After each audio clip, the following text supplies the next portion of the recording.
পছন্দ করতেন। বিশ্বনবীর খাবারের তালিকায় সবচেয়ে পছন্দনীয় তালিকায় ছিল এই মধু। মধু খেতেন, দুধ খেতেন, খেজুর খেতেন, জব খেতেন, বার্লি খেতেন, ছাগলের বাজুর মাংস খেতে পছন্দ করতেন, সিনার মাংস। সুবহানাল্লাহ কইবেন না? What a choice! কি চয়েস ছিল বিশ্বনবীর! বাজুর মাংস খেতেন। বিশ্বনবী লাউ খেতে পছন্দ করতেন, লাউ। রুম্মান ফল খেতে পছন্দ করতেন, রুম্মান মানে ডালিম। রুম্মান মানে কি? ডালিম খেতে পছন্দ করতেন। মাশরুম খেতে পছন্দ করতেন। সুবহানাল্লাহ পড়েন। মাশরুমের স্যুপ পাওয়া যায় না রেস্টুরেন্টে? বিশ্বনবী বলতেন, আল কামআতু মিনাল মান্নি ওয়া মাউহা শিফাউন লিল আইন।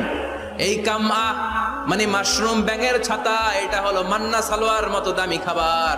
আর এই মাশরুমের স্যুপ চোখের জন্য মহৌষধ।